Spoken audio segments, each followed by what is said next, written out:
ጤና ይስጥልኝ የተወደዳችሁ ተመልካቾች እንደምን አላችሁ? ከሐረሪ ቴሌቪዥን በቀጥታ ስርጭት የሰዓቱን ዜናዎች እነሆ። የግብርናውን ዘርፍ ከዝናብ ጥገኝነት ለማላቀቅ በትኩረት እየተሰራ እንደሚገኝ የሐረሪ ክልል ምክትል ርዕሰ መስተዳድርና የክልሉ ግብርና ልማት ቢሮ ኃላፊ ወይዘሮ ሮዛ ኡመር ገለጹ። በክልሉ የዝናብ እጥረቶች የሚያስከትሏቸውንና ሊከሰቱ የሚችሉ ችግሮችን አስቀድሞ ለመከላከልና አስፈላጊውን ዝግጅት ለማድረግ ከባለድርሻ አካላት ጋር የውይይት መድረክ ተካሂዷል። ዝርዝሩን ፍቃዱ በላይ በተከታይነት ያቀርበዋል።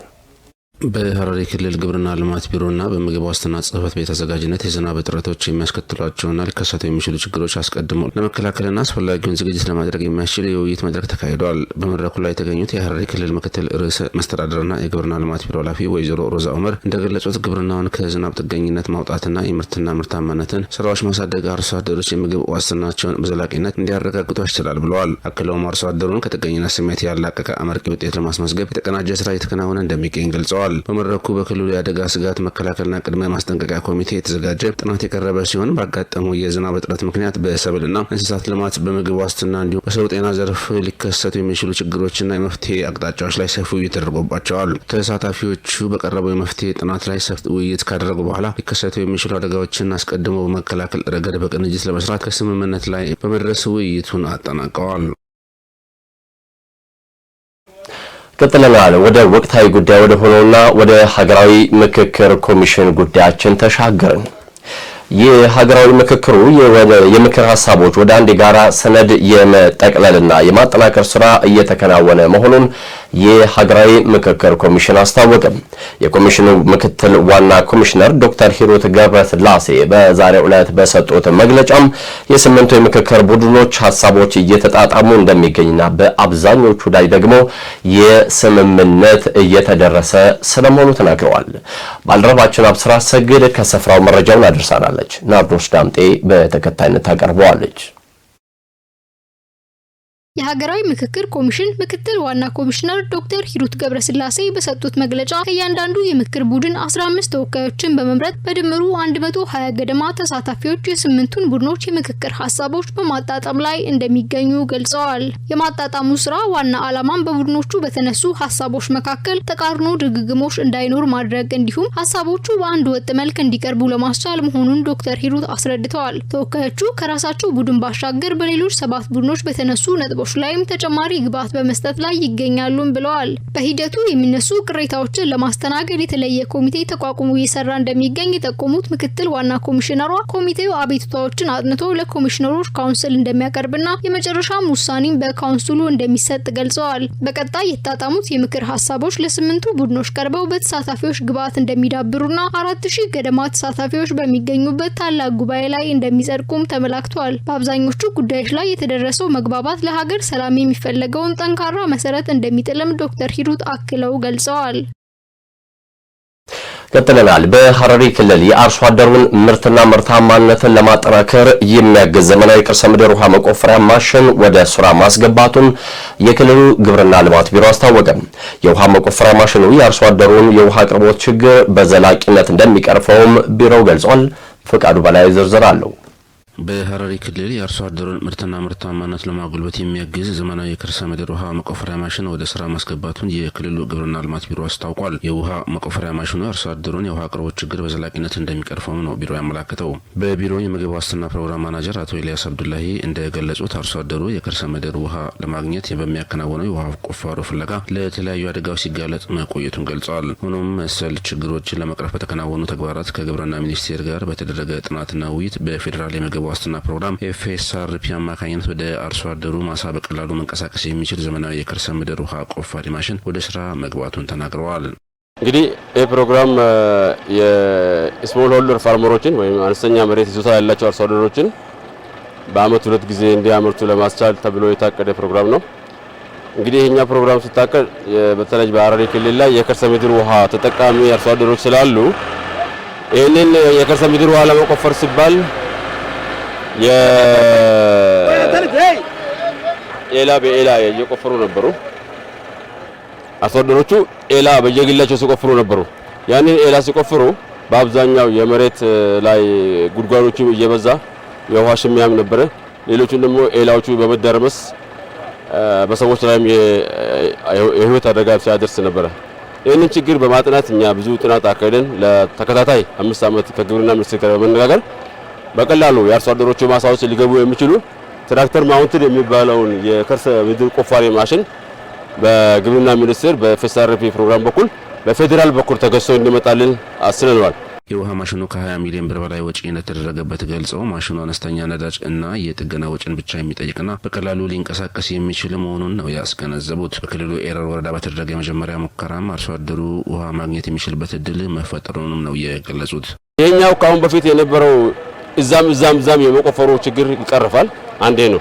ሁለተኛው ደግሞ ይህ በየሰፈሩ በአርሶ አደሮቹ ማሳ ውስጥ መሄድ የሚችል ነው። በትናንሽ ለምሳሌ በ2 ሜትር ላይ መንቀሳቀስ የሚችል ነው። በተለይ በኤረር ባሊ ላይ ያለውን በሙሉ ቆፍረን አክሰሱን ውሃ እንድናገኝ ነው። ሌላው በቀላል ወጪ ከባድ ወጪ ሳይሆን በቀላል ወጪ ነው። ነዳጅ የተወሰኑ የጥገናና ምናምን ተውጭ ብቻ ነው የሚያስፈልገው እንጂ ሌሎች ነገሮች ስለሌላቸው አርሶ አደሮቻችን በየሚሰባሰቡበት ቦታ ላይ ይሄንን እየቆፈርንላቸው ቀጣይ ደግሞ ሶላር እዛ ላይ እንገጥምላቸዋለን። አሁን የሶላር እቅድም በመቀጠሉ ሐሙስ ላይ ያለን እነሱ ከፌዴራል ኢትዮጵያ ሶላር አሶሲዬሽን ጋር ተናግረን በአምስት ግሩፕ ሆኖ 70% እኛ መንግስት ይከፍላል፣ 30% ደግሞ የአርሶ አደሮች ማዋጮ ይሆናል።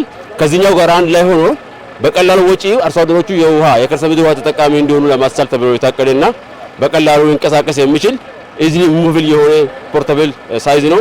የውሃ ማሽኑ በቀጥታ ወደ አርሶ አደሩ ማሳ በመሄድ ውሃ እንደሚያወጣ ጠቁመው ከኢትዮጵያ ሶላር ማህበር ጋር በመነጋገር አርሶ አደሩ ያለምንም ተጨማሪ የነዳጅ ወጪ በሶላር ኃይል ውሃውን እንዲጠቀም የማስቻል ስራ እየተከናወነ ይገኛለን ብለዋል። በአሁኑ ወቅት ማሽኑን በብቃት ለመጠቀም የሚያስችሉ ወጣቶችና ሴቶች በባለሙያዎች እየሰለጠኑ እንደሚገኙም ጠቁመዋል። እንግዲህ አሁን የምንገኘው ቦታ ላይ አንድ 4-5 ሰው የሚሆኑ ልጆችን ከውሃና ፍሳሽ ባለስልጣን አምጥተን እያሰለጠናቸው ነው ያለነውና እንግዲህ ክብርት ወይዘሮ ሮዛም እዚህ መጥቶ የተገኙልን ለዛው ነው። ይሄንን እዚህ ሞክራ አድርገን ችግኝ ጣቢያ ውስጥ ውሃ ካወጣን በኋላ ወደ አርሶ አደሮቹ ማሳ እንገባለን የሚል እቅዳለን። ይሄንን አንዱ 3 ሜትር ነው። ይሄንን መቶ ነው ያመጣነው። ወደ 300 የሚጠጋ ነው። በጠቅላላ ከ110 በላይ ሄዶ ይቆፍራል። በወጪ አንፃር በጠቅላላ አሁን ይሄንን የፈጀው ወደ 20 ሚሊዮን ደርሷል። ከውጭ ሀገር ነው ተገዝቶ የመጣው። ውክልና ሰጠናቸው ነው የገሱልን። የግብርና ሚኒስቴር በአራዲ በኩል ውክልና ተሰጥቶ ነው የሰጠውና እንግዲህ ከሌሎች ክልሎች ለምሳሌ ለሌላ ኦሮሚያና ሌሎች ተሰጥቷል። የኛ ግን በተለየ መልኩ ትልቅ ነው ተገዝቶልን የመጣውና በቀጣይ የውሃ ማሽኑ በችግኝ ጣቢያዎች ላይ የመጀመሪያ ሙከራ በማድረግና በቀጥታ ወደ አርሶ አደሩ ማሳ በማስገባት የውሃ ማውጣት ስራ እንደሚከናወንም ገልጸዋል። የሰው ሀብት ልማትን ለማበልጸግና የአገልግሎት አሰጣጥን ለማዘመን የሚያስችሉ የልቀት ስራዎችን ማከናወኑን የሐረሪ ክልል ልዕቀት ማዕከል አስታወቀ።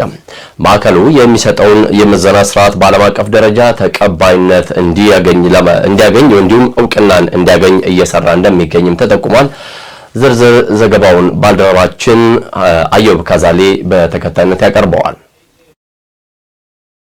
የሐረሪ ክልል የልዕቀት ማዕከል በተጠናቀቀው የበጀት ዓመት ተቋማዊ አቅምን ለመገንባትና የአገልግሎት አሰጣጥ ማነቆችን ለመፍታት የሚያስችሉ ዘመናዊ አሰራሮችን ተግባራዊ ማድረጉን አስታውቋል። የማዕከሉ ኃላፊ አቶ በዳሳ ገመዳ እንደገለጹት በበጀት ዓመቱ በክልሉ ለሚገኙ መካከለኛና ከፍተኛ አመራሮች እንዲሁም ባለሙያዎች በዘመናዊ አሰራር፣ በቴክኖሎጂ አጠቃቀም፣ በፕሮጀክት አስተዳደርና በሕዝብ አገልግሎት አሰጣጥ ዙሪያ ሰፊ የአቅም ግንባታ ስልጠናዎች ተሰጥተዋል። አክለውም አሰራርን የሚያሻሽሉና የመልካም አስተዳደር ችግሮችን የሚቀርፉ ተግባር ተኮር የምርምር ስራዎች መካሄዳቸውንም አብራርተዋል።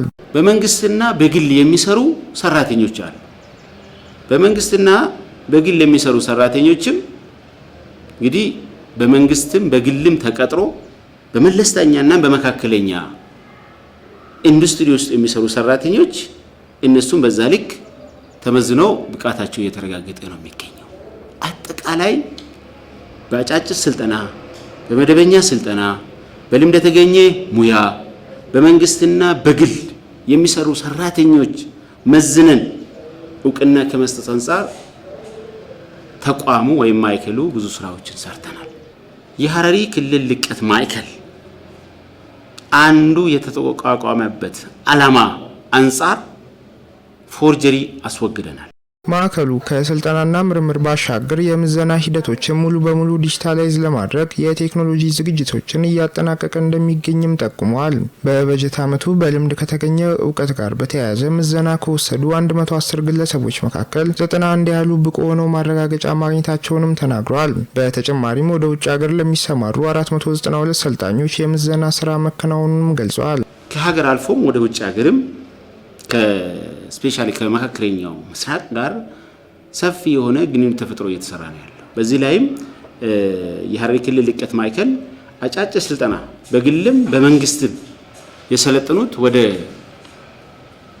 492 መዝነን ብቁ የሆኑትን ወደ 488 አካባቢ ማለት ነው ተመዝኖ የምዘና ወስዶ ሰርቲፋይድ ሆኖ ወደ ውጪ ኦንላይን ይደረጋል ይሄዳሉ ማለት ነው። በልምድ የተገኙ ሙያዎችን መዝነን እውቅና መስጠት ነው። እንግዲህ በልምድ የተገኘ እውቀት አለ፣ በልምድ የተገኘ ክህሎት አለ። እዚህ ላይም እንግዲህ ወደ 110 ሰው አቅደን ወደ 92 ሰው መዝነን ሰርቲፋይድ አድርገናል። አቶ በዳሳ አያይዞ ማዕከሉ የሚሰጠው የእውቅና ማረጋገጫ በዓለም አቀፍ ደረጃ ተቀባይነት እንዲኖረው የአይሶ 17024 እውቅና ለማግኘት ጥረት እየተደረገ መሆኑንም ገልጸዋል።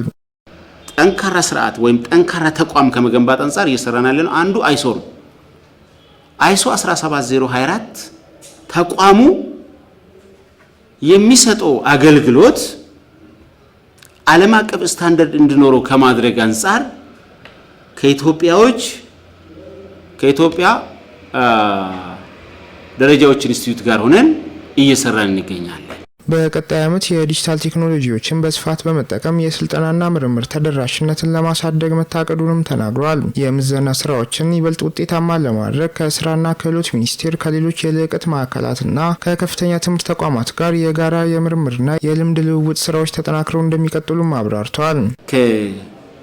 ከዲጂታላይዜሽን ጋር ተያይዞ ተቋሙ የአገልግሎት አሰጣጥ ጥራት ለማሻሻል ወረቀት አልባ አሰራር ለመውጣት ከስራና ክህሎት ሚኒስቴር ከኢስ ፕሮጀክት የአይሲቲ መሰረተ ልማት የኢንፎርሜሽን ኮሚኒኬሽን ቴክኖሎጂ መሰረተ ልማት ወደ 60 ሚሊዮን የሚጠጋ ሀብት አገኝተናል በዘንድሮ ዓመት ማለት ነው። የምዘና ጥራትን ከማሻሻል አንፃር ትልቅ ሚና አለው። ምዘናው ከሰው ንክኪ ተላቆ በኦንላይን ይሰጣል ማለት ነው። ተቋሙን ጠንካራ ተቋም ለማድረግ ዘመናዊ ለማድረግ የአሰራር ሂደታችን ለማሻሻል አይሶ 17024 እውቅና እንደ ሀገር ለመውሰድ እና ዲጂታላይዜሽን ፉሊ የምዘና አሰጣጥ ሂደቱን ወደ ሙሉ ዲጂታላይዜሽን ለማሸጋገር ያው እየሰራን እንገኛለን። የሐረሪ ክልል የልዕቀት ማዕከል የተጣለበትን ሀገራዊና ክልላዊ ኃላፊነት በብቃት ለመወጣት በቀጣዩ የበጀት ዓመት ተቋማዊ አቅምን የማጎልበት ስራውን አጠናክሮ እንደሚቀጥልም አስታውቋል። ቀጥለናል። በሐረሪ ክልል ድሬ ጠያራ ወረዳ ለረጅም ዓመታት የቆየ መንገድ ችግር መፈታቱን የስጊቻ ቀበሌ ነዋሪዎች ተናገሩ። በክልሉ ለገጠር መንገድ መሰረተ ልማት የተሰጠው ከፍተኛ ትኩረት በአካባቢው ትልቅ ማህበራዊና ኢኮኖሚያዊ ለውጥ ማምጣቱም ተገልጿል። ለትዕግስት በለጠ ዘገባ ቤተልሔም ደሴ። በሐረሪ ክልል በድሬ ጠያራ ወረዳ የሲጊቻ ቀበሌ ነዋሪዎች ከሐረሪ ብሮድካስቲንግ ኔትወርክ ጋር ባደረጉት ቆይታ ቀደም ሲል በነበረው የመንገድ ችግር ምክንያት ህመምተኞችን ወደ ሕክምና ተቋም ለመውሰድና ምርታቸውን ገበያ ላይ ለማቅረብ ለከፍተኛ እንግልት ይዳረጉ እንደነበር አስታውሰዋል። አሁን ላይ ግን የመንገድ ችግራቸው ተቀርፎ ተሽከርካሪዎች እስከ ደጃፎቻቸው ድረስ ማግኘት መቻላቸውን ገልጸዋል። ይህም በከተማና በገጠር መካከል ያለውን ትስስር ያጠናከረና ለረጅም ዓመታት ሲያጋጥማቸው ለነበረው እንግልት ዘላቂ ፎይታ የሰጠ መሆኑን ተናግረዋል። ዳንቲን አካታ አመንቲ እስላማ ከዘቲ ሰዱ እርባቂሳዳ ኢልሚናማ ነምኒ መንገድ እንደ እስልምና እምነታችን ሁሉ በጣም አስፈላጊ ነው። የሀገር እድገት የሚታየው በመንገድ ነው። ሰውም እንደፈለገ እርስ በርሱ ተንቀሳቅሶ መመላለስ ይችላል። እንዲሁም አንዲት ሴት ምጥ ቢይዛት እንኳን መንገድ ከሌለ ሰው ተሸክሞ ነው ወደ ሕክምና ቦታ የሚወስዳት። ስለዚህ በድሬ ጠያራ ወረዳ በዚህ መልኩ መንገድ መሰራቱ በጣም ያስደስታል። ሄዱ ኡመተገኛ ቦንሲሳይቹ ኡመኒ ጋፊን ሐዋሳ ካራከነ ጋፋቻ አውለን ከሳፉ ገንዲ ህብረተሰቡ ይህንን መንገድ ለረጅም ጊዜ ሲጠይቅ ቆይቷል። እንደ ወረዳችን ካየነው መንገድ የሌለው ቀበሌ ይህ ቀበሌ ነበር። አሁን ግን እንደምታዩት በዚህ መልኩ ተስተካክሏል። አሁን ወደ ከተማ ለመሄድ እንኳን ይመቻል። ህዝቡ ተደስቶ መንግስትን እያመሰገነ ይገኛል። አንገሲ ተራቆነ ራዶፍቶስ ንይርቲ ከዚህ በፊት ይህንን የሚመስል መንገድ አልነበረም። የተቆራረጠ ነበር። የሚሰራልንም አላገኝም ነበር። አንዲት ሴት ምጥ ሲይዛት በቃሬዛ ተሸክመን መንገድ ላይ እናወጣ ነበር። አሁን መንግስት ችግራችንን ተረድቶ ይህንን ያማረ መንገድ አውጥቶልናል። አሁን ባጃጅም በዚህ መንገድ መሄድ ይችላል። ታካሚ እንኳን ቢኖር ደጃፍ ላይ ቆመን ስልክ እንደውላለን። ያን የሆኑ ይደርስልናል። ህብረተሰቡ መንገዱ ወጥቶ ደስታውን እየገለጸ ይገኛል። ዳንዲን ኮን ሐዋሳፍ ቧጉዳ ቀባ ሐዋሲን ዳንዲ ከነረ ጅራቱ ዮ ዳንዲን ኮን ጅራተ አዮለን ይህ መንገድ ለህብረተሰቡ ብዙ ጥቅም አለው። መንገድ ካለ የታመመ ሰው ወደ ሕክምና ቦታ መሄድ ይችላል። መንገዱ መሰራቱ የብዙዎችን ህይወት ከሞት ማዳን ይችላል። እንዲሁም ህብረተሰቡ እየፈለገውን አገልግሎት እንዲያገኝ ያደርጋል። የድሬ ጠያራ ወረዳ አስተዳዳሪ አቶ ሸምሸዲን አብዱላሂ በበኩላቸው መንገድ የአንድ አካባቢ ኢኮኖሚያዊና ማህበራዊ እንቅስቃሴ ዋና ማዕከል መሆኑን ገልጸዋል። ቀደም ሲል በወረዳው የነበሩ የገጠር መንገዶችን ለጉዞ የማይመቹ የተቆራረጡና የከፋ የመልካም አስተዳደር ጥያቄ ነበሩም ብለዋል። አቶ ሸምሸዲን አክለውም የክልሉ መንግስት ለገጠር መሰረተ ልማት በሰጠው ልዩ ትኩረት በአሁኑ ወቅት የመንገዶች ጥርጊያና ማስተካከል ስራ 90% መድረሱን አብራርተዋል። ይህ መንገድ ከዚህ ቀደም በጣም አስቸጋሪና በድንጋይ የተሞላ ነበር። የረጅም ጊዜ የህዝብ ጥያቄና የመልካም አስተዳደር ችግር ሆኖ እየቆየ ነበር። በዘንድሮ ዓመት መንግስት በብዙ መልኩ የህዝቡን ጥያቄ እየመለሰ ይገኛል። ህዝቡን በራሱ ፍላጎትና መነሳሳት ማድረግ ያለባቸውን ነገሮች አበጅቶ በማንሳት ይህ ያማረ ስራ እንዲሰራ አድርጓል። ይህን ያህል ሰፊ የገጠር መንገድ ልማት በወረዳው አቅም ብቻ ማከናወን የማይቻል እንደነበር የጠቆሙት አስተዳዳሪው የክልሉ መንግስት ያደረገው ከፍተኛ ድጋፍና ትኩረት በገጠሩ አካባቢ አበረታች ለውጥ ማምጣቱን ተናግረዋል። ቁልቁላዬ ፊኒሺንግ መርሳ ዱማር ረጅራ ወንቶተ ኢፋ ቶኮ ቶኮ ካሱፊ ደጋሌ ቶኮ ቶኮ ፊ ወንቶተ ገላን ራቤ ሱፊ ከነከነ yote መለ ጽዳቱ አልቆ በመጨረሻው ምዕራፍ ላይ ይገኛል። ጥቂት የመብራት ፖሎች ተከላና በመንገዱ ላይ ያሉ ድንጋዮችን ማንሳት ብቻ ነው የቀረው። በአሁኑ ወቅት 90% ላይ ይገኛል። ይህ መንገድ 2 ኪሎ ሜትር ያህል ነው። ህዝቡም ያለውን ደስታ እየገለጸ ይገኛል። እኛም በዚህ ደረጃ በመድረሱ በጣም ተደስተናል። እንደ ወረዳችን የህዝቡን ጥያቄ መልሶልናል። ይህ መንገድ በወረዳው አቅም የሚገነባ አልነበረም። ክልሉ በዚህ መልኩ ስለደገፈን ተደስተናል። ትልቅ ምስጋናም እናቀርባለን።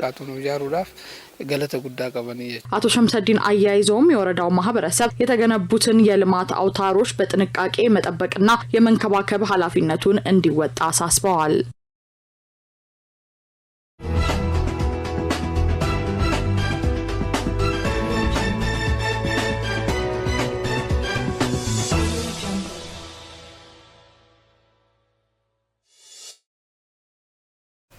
ወደ ሀገር አቀፍ ጉዳዮቻችን ተሻገረን። በሀገር አቀፍ ደረጃ በዘንድሮ የመኸር ወቅት በዘር ከሚሸፈነው 22.6 ሚሊዮን ሄክታር መሬት 16 ነጥብ በላይ የሚሆን ሚሊዮን ሄክታር የሚሆነው በኩታ ገጠም እርሻ እንደሚለብስ የግብርና ሚኒስቴር አስታወቀ። በሌላ ዜናችን ደግሞ የሶላር ኢነርጂ የሀገሪቱን የኤሌክትሪክ ተደራሽነት ለማስፋፋት ዋነኛ የኃይል ምንጭ ሆኖ እንደሚያገለግል የውሃና ኢነርጂ ሚኒስትሩ ዶክተር ሀብታሙ ኢተፋ ገልጸዋል። ለእነዚህና ሌሎች ሀገር አቀፍ ወሬዎቻችን ደግሞ ሌኒሽ መልስ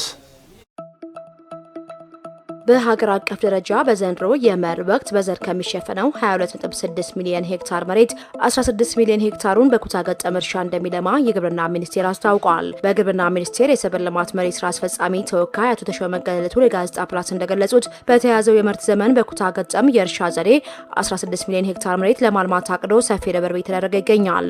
እስካሁን ባለው ሂደትም 9.75 ሚሊዮን ሄክታር መሬት በዘር መሸፈኑን ጠቁመዋል። በዘር የመሸፈን ስራው እስከ ነሐሴ 20 ቀን 2018 ሙሉ በሙሉ ይጠናቀቃል ተብሎ እንደሚጠበቅ ገልጸው በዘንድሮ የኩታ ገጠም እርሻ በስንዴ፣ በቆሎ፣ ማሽላ፣ ገብስና ሩዝ ሰብሎች ላይ በትኩረት እየተሰራም ይገኛል። የኩታ ገጠም እርሻ አርሶ አደሩ በተመሳሳይ ጊዜና ወጥ በሆነ መልኩ አዝርትን እንዲዘራ በማድረግም አረም ተባይና ወረርሽኝን ለመከላከል ከፍተኛ ጠቀሜታ እንዳለው ያብራሩ ስራ አስፈጻሚው ምርትና ምርታማነትን ለማሳደግ ዋነኛ ስትራቴጂ መሆኑን ገልጸዋል። አርሶ አደሮች በኩታ ገጠም አምርተው ምርታቸውን ከማሳደግ ባለፈ በማደራጀት ወደ ትላልቅ የኢንቨስትመንት ኩባንያዎች እንዲሸጋገሩ የማድረግ ስራ ይሰራ ይገኛልን ብለዋል። በአሁኑ ወቅት ሚኒስቴሩ ከቀበሌ እስከ ከፍተኛ አመራር የተዘረጋ የሰብል አሰሳ ስራ እያከናወነ እንደሚገኝ የጠቀሱት አቶ ተሾመ የአየር ንብረትና የስነ ምህዳር ሁኔታን ያገናዘቡ ሰብሎችን በመዝራት ምርታማነትን የማሳደግ ተግባር ትኩረት ተሰጥቷል ብለዋል። የሰብል ልማት ስራው የምርት መጠንን ከመጨመር ባለፈ አርሶ አደሩ ያመረተውን ምርት በቀላሉ ለገበያ ማቅረብ እንዲችል የገበያ ትስስር የመፍጠር ስራ በትኩረት የተከናወነ እንደሚገኝ አመልክተዋል። አርሶ አደሮች ያለሙትን ሰብል ጠዋትና ማታ በመከታተል የተባይና የአረም መከላከል ስራ ላይ ትኩረት እንዲያደርጉ እንዲሁም የግብርና ባለሙያዎች የሚሰጡትን ድጋፍ አጠናክረው እንዲቀጥሉ ጥሪ ቀርበዋል።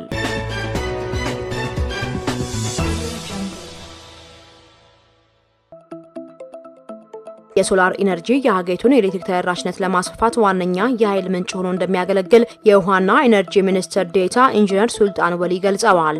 ኢንጂነር ሱልጣን ወሊ እንደገለጹት ከ5 ዓመታት በፊት በአጠቃላይ 43 በመቶ አካባቢ የነበረው የሀገሪቱ የኤሌክትሪክ ሽፋን በተሰራው ስራ አሁን ላይ ወደ 63 በመቶ ማድረግ ችሏል።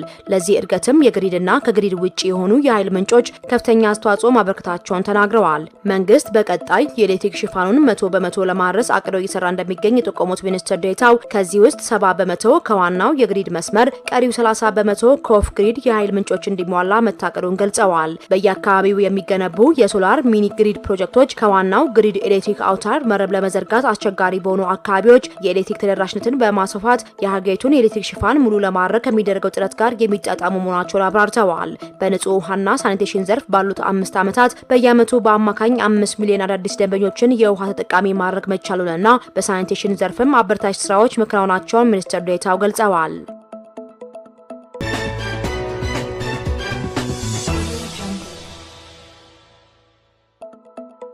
በሀገራዊ የምክክር ጉባኤ የጋራ መግባባትን የሚገነቡ አካታችና አሳታፊ ሀሳቦች በነጻነት የተንጸባረቁበት መሆኑን ተመካካሪ ፖለቲካ ፓርቲ አመራሮች ገለጹ።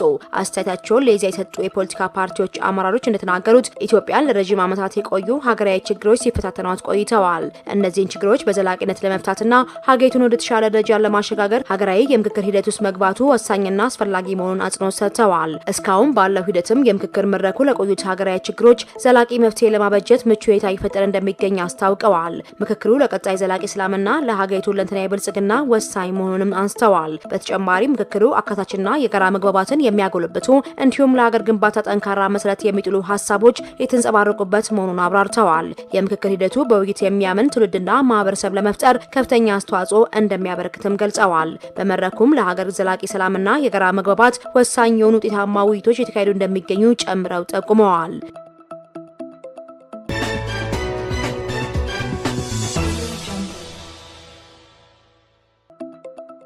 በኢትዮጵያ በቴክኒክና ሙያ ስልጠና ዘርፍ ተማሪዎችን የመቀበል አቅም 6 ሚሊዮን መድረሱን የኢፌዴሪ ቴክኒክና ሙያ ስልጠና ኢንስቲትዩት አስታውቋል። የቴክኒክና ሙያ ስልጠና ኢንስቲትዩቱ ዋና ዳይሬክተር ዶክተር ብሩክ ከድር ለጋዜጣ ፕላስ እንደገለጹት በሀገር አቀፍ ደረጃ ከ1800 በላይ የቴክኒክና ሙያ ስልጠና ተቋማት ይገኛሉ።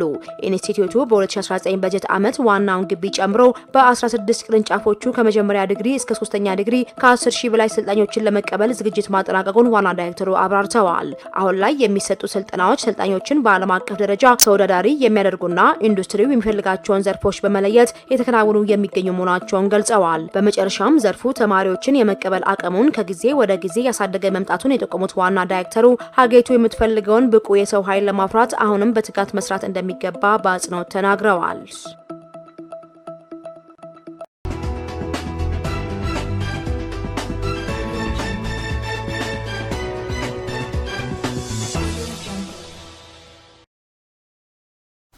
የውጭ ዜና በዲሞክራቲክ ኮንጎ የተከሰተው የኢቦላ ወረርሽኝ ከረጅም ዓመታት በኋላ የተከሰተው የአሁኑ ደግሞ ከምን ጊዜውም በላይ አስቸጋሪና ከባድ መሆኑ ተነገረ።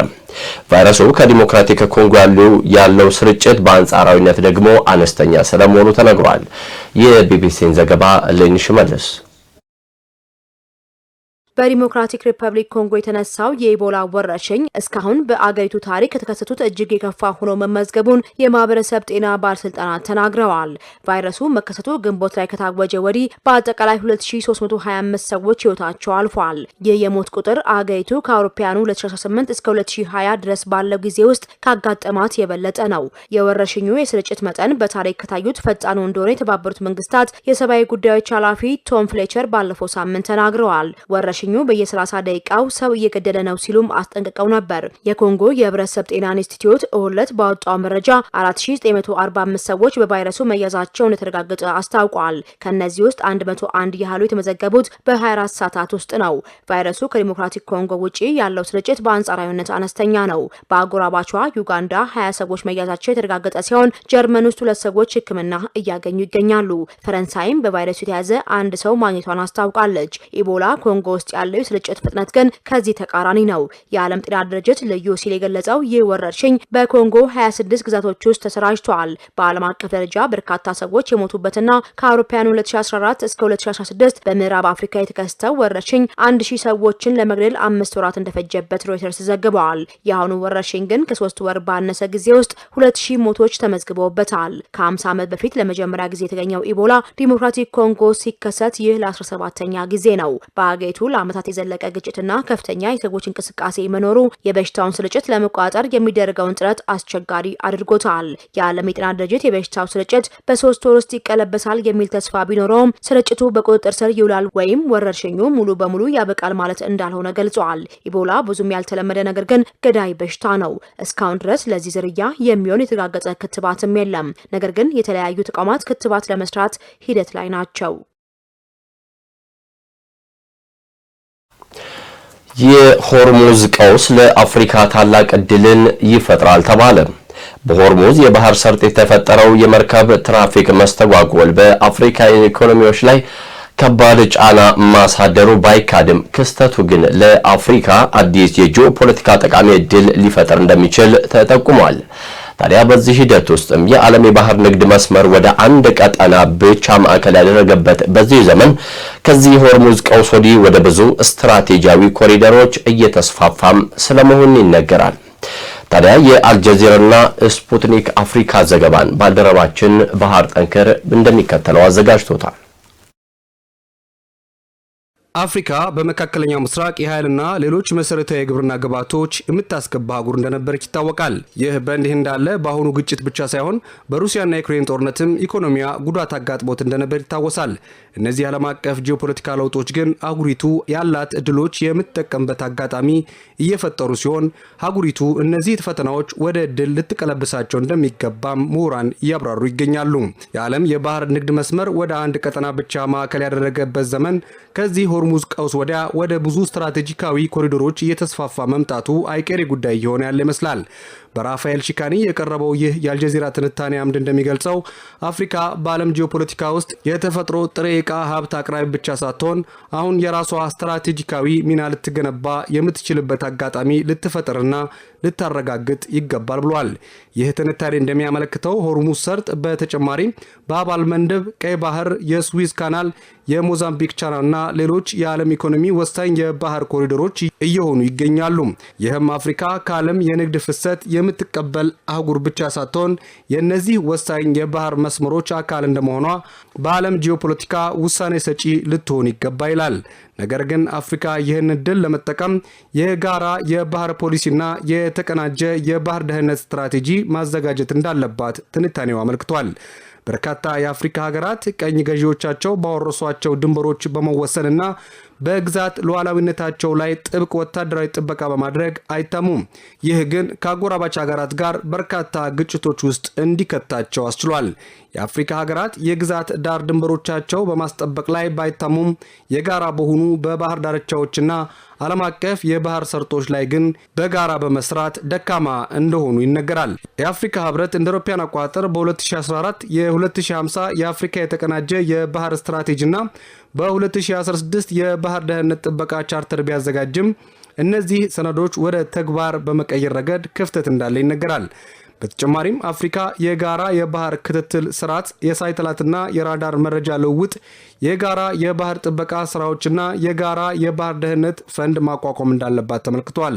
የአፍሪካ የባህር ስትራቴጂ ከአፍሪካ አህጉራዊ ነፃ ንግድ ቀጠና ጋር በማጣመር ወደቦችና የንግድ ኮሪዶሮች የአህጉሪቱ የኢኮኖሚ ውህደት መሰረት ማድረግ እንደሚገባም እንዲሁም ተነታሪው አፍሪካ በባህር ኃይል፣ በወደብ ልማት፣ በመርከብ ጥገናና ግንባታ፣ በባህር መድን ዘርፎች የሰው ኃይልና የኢንዱስትሪ አቋሟን ማሳደግ እንዳለባት አመልክቷል።